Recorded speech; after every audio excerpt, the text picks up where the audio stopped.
Mr. President and the Honorable Secretary, I thank you for giving us an opportunity to address the Honorable Court. We come before you to seek justice. As all these problems started in 1948. And I would like to apologize for coming uninvited. I do so because the world is in the middle of catastrophes taking place in Gaza, in Ukraine, in the Horn of Africa, and other parts of the world and Africa.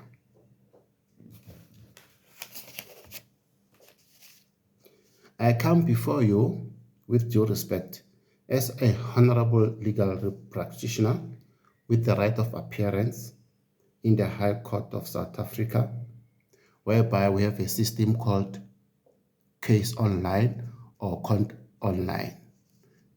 And when we conduct such proceedings on court online or on case line, we are allowed to sit.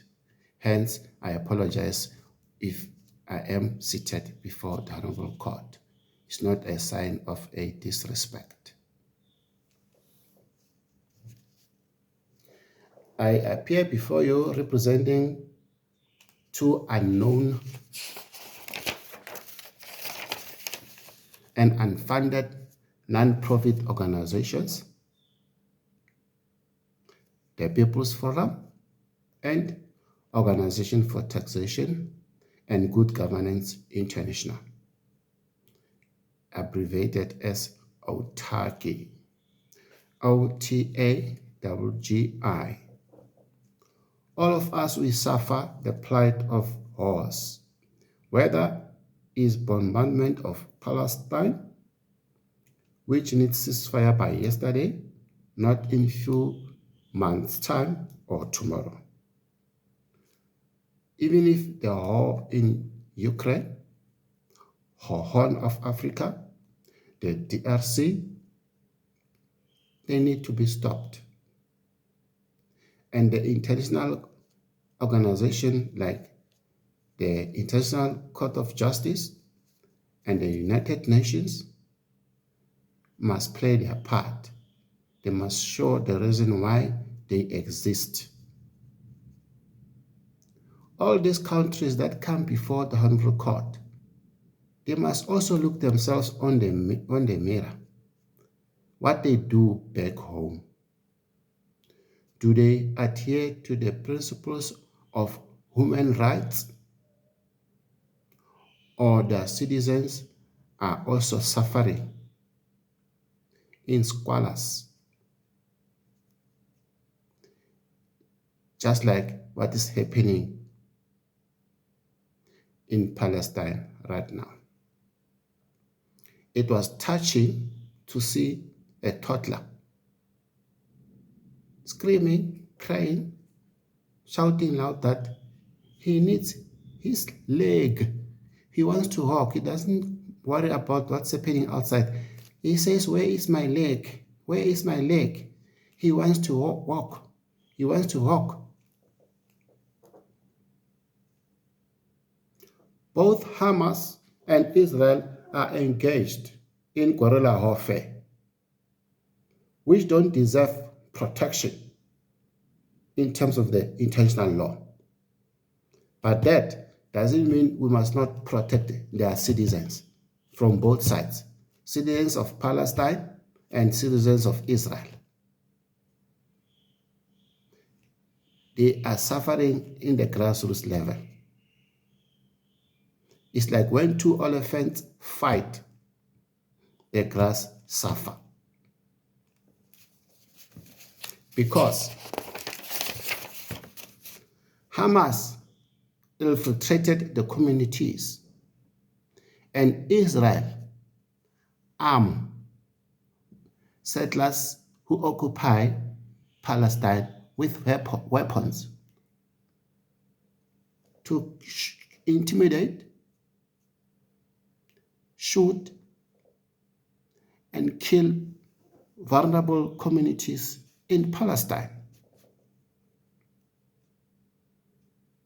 Furthermore, in terms of the international law, Israel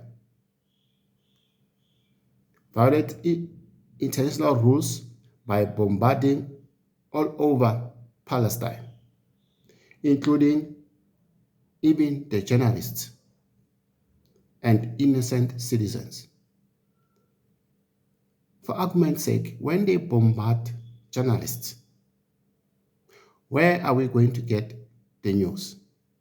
Who is going to report to us? I humbly even submit to the journalist organizations that they must make a rule, an intentional rule, that journalists must not identify themselves per their media house.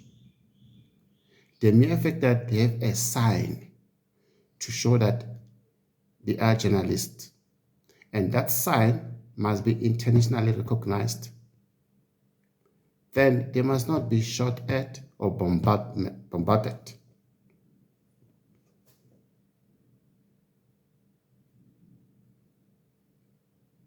Who knows, Israel has already bombarded same hostages they want to rescue or save from Hamas.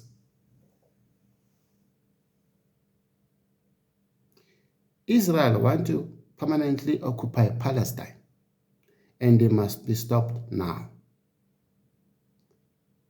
This occupation of Palestine started in 1948. Hamas must take hostages to a neutral venue and place, and at the same time, Israel must stop the bombardment. Then, when hostages are released and freed, Israel must stop bombarding Palestine. Then from there, the issue of occupation must be dealt with within negotiated means. Mr. President, the meaning of genocide is already before the Honorable Court, and I will not dwell much on it to avoid wasting time of the Honorable Court, because I appreciate the opportunity provided to us to address this Honorable Court from the capital city of South Africa, where we are. The point is, all of us, we are suffering because of this wars.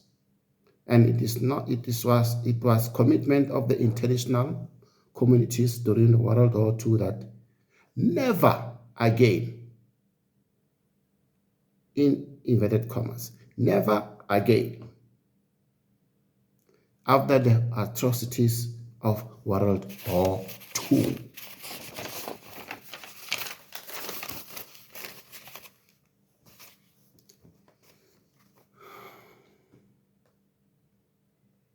The International Court of Justice stated that the 1948 Genocide Convention embodies principles that are part of general customary international law.